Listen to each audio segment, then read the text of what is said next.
What's going on here? Before we get to the details, there are some background we need to cover. This happened at the South China Sea, which is a region that simmers with tension, especially recently.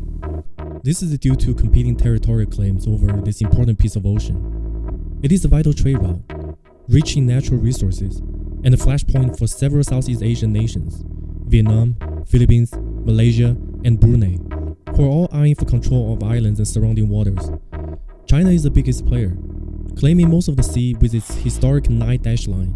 Taiwan also shares China's historical claims. And then, the outsiders, like the US, which is not a claimant itself, patrol the waters to ensure freedom of navigation to counter China's growing influence. Decades of simmering tensions have recently boiled over as China began to build artificial islands and military installations. This arms race and conflicting interpretations of international law threaten to destabilize the region, disrupt trade, and jeopardize the resources beneath the waves. Why is this expanse of water deemed so important that it could plunge the entire region into conflict? Let's find out. The South China Sea's contested water are a legacy of complex historical events and power struggles that unfolded after World War II. European colonization in the early 20th century left a muddled picture of ownership over various islands and features scattered across the sea. Japan's defeat in World War II created a power vacuum in the region. In 1946, China moved quickly to establish a presence on some features in the Spratly and Paracel Islands.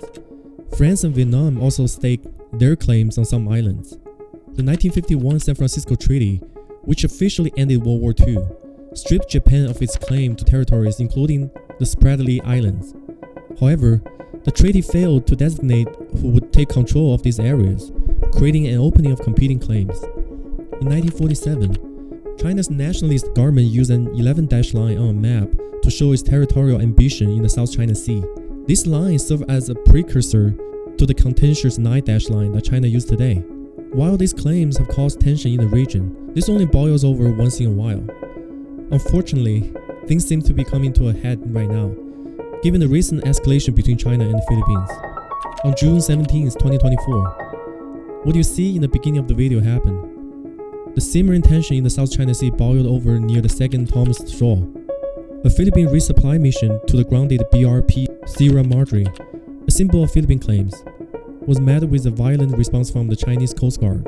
Philippine accounts paint a picture of a deliberate attack, with Chinese personnel boarding and damaging the Filipino vessel while injuring its crew. The Philippines condemned the incident as hijacking and piracy, demanding reparations. China offers a starkly different narrative. They claim the Philippines mission was an illegal attempt to fortify a military presence in disrupted waters.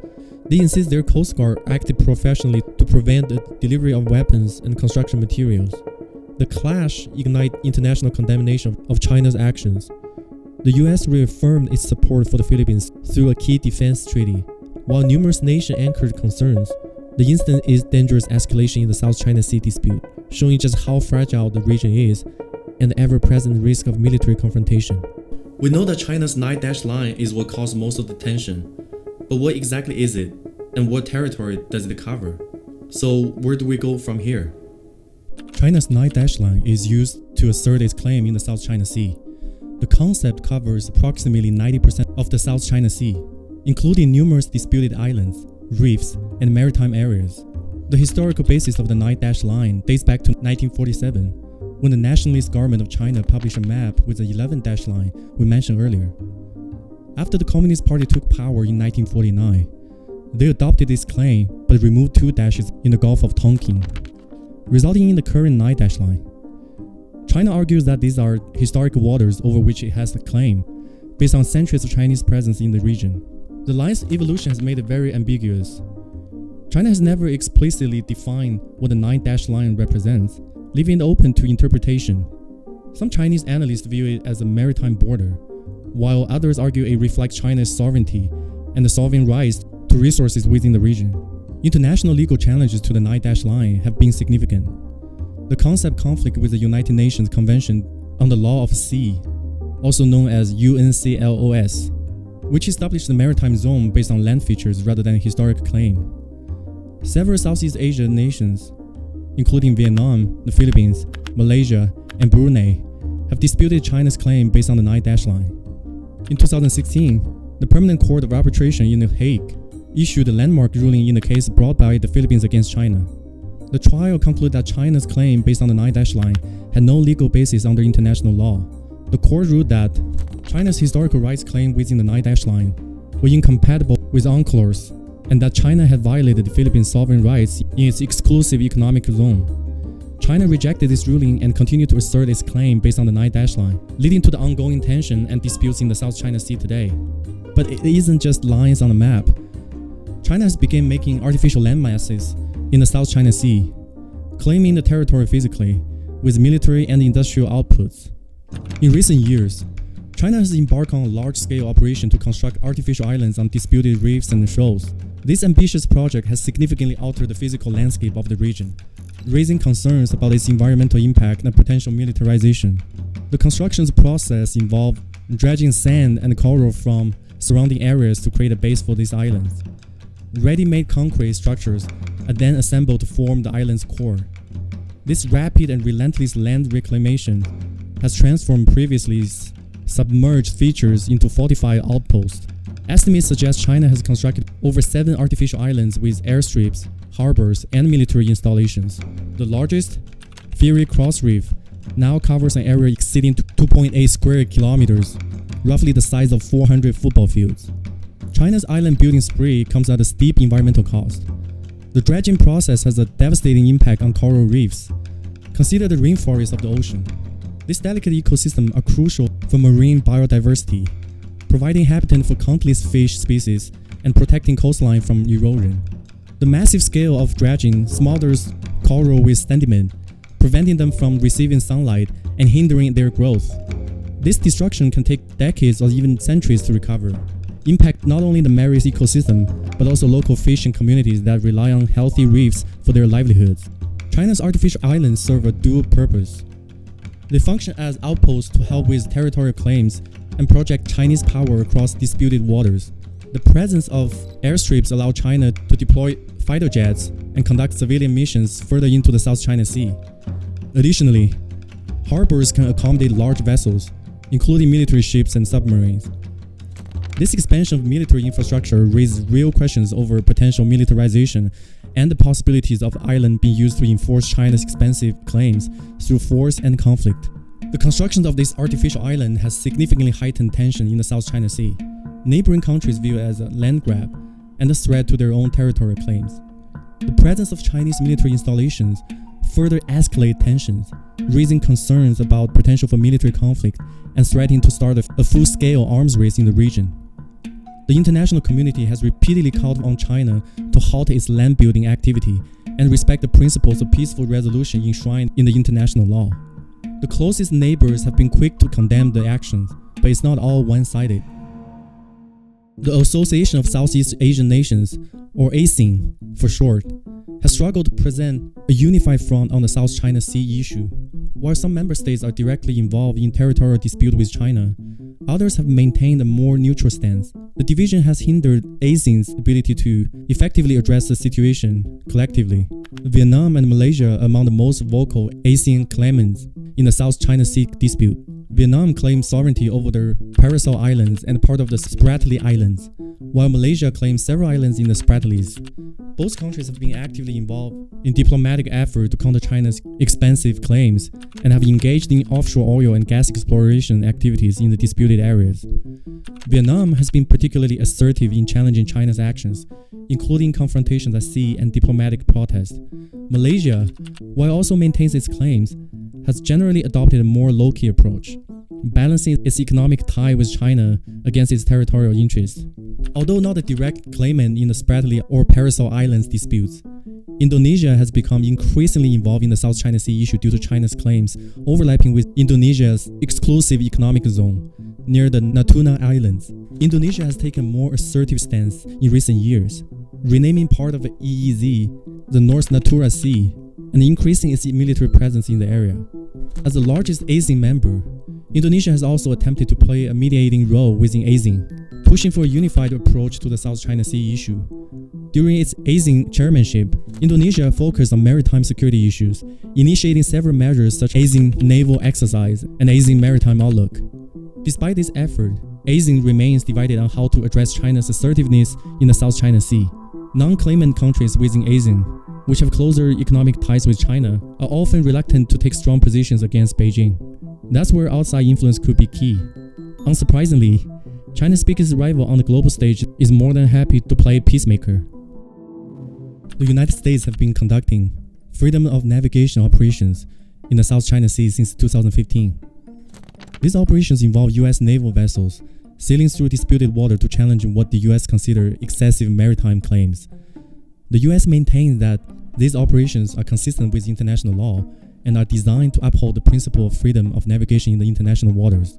This act have increased in frequency in recent years, demonstrating the U.S. commitment to maintaining a free and open Indo-Pacific. Japan has been actively supporting Southeast Asian countries in their maritime security efforts. This support includes providing patrol vessels, conducting joint exercise, and offering capacity-building assistance to enhance maritime law enforcement capabilities. Japan's engagement is part of the broader strategy to counter China's growing influence in the region and to ensure open sea lanes crucial for its economy. Australia has aligned closely with the U.S. stance on the South China Sea, condemning China's militarization of disputed features and supporting freedom of navigation. Australia has conducted its own area patrol in the region and has participated in joint military exercises with regional partners. Other nations, including the United Kingdom, France, and India, have also increased their involvement in the region. These countries have conducted naval patrol, participating in joint exercise, and issued statements supporting the rule of law and peaceful resolution of disputes in the South China Sea.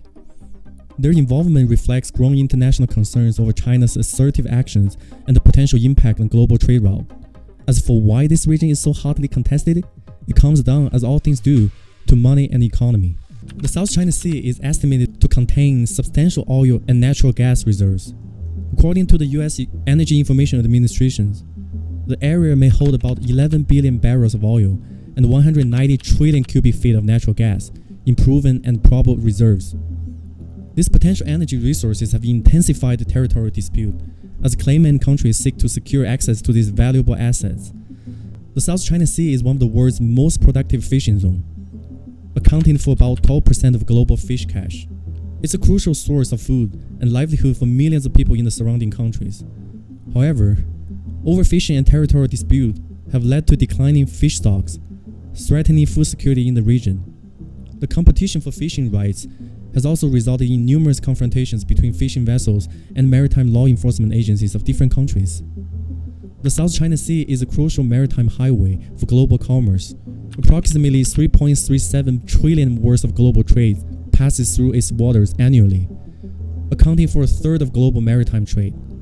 The sail lanes in the region are particularly crucial for China, Japan, and South Korea, as their energy imports and exports of manufacturing goods rely heavily on these routes. Any disruption of these trade flows due to conflicts or increased tension could have significant impact on the global economy. So, where do we go from here? Potential scenarios for conflict resolution in the South China Sea range from diplomatic negotiations to international arbitration. One scenario involves ASEAN and China finalizing a binding code of conduct, which could establish rules for maritime activity and dispute resolution. Another possibility is increased multilateral engagement, involving major powers like the US and Japan to mediate disputes and encourage compromise among claimants. However, the risk of military escalation remains significant. Continued island-building activities, aggressive patrolling, and incidents like the recent China-Philippine collision could potentially trigger armed conflicts. The increasing militarization of artificial islands and the deployment of advanced weapon systems in the region further heighten this risk. The long-term geopolitical implications of the South China Sea dispute are profound. The conflict could reshape the balance of power in the Asian-Pacific region, potentially leading to a more assertive China and a realignment of regional alliances. It may also impact global trade routes and energy security, given the region's strategic importance. The outcome of dispute will likely influence international norms regarding maritime territory claims and the interpretation of the international law. Moreover, it could set precedent for how similar conflicts are addressed in other parts of the world, potentially affecting global governance structures and the roles of international institutions in resolving complex territorial dispute.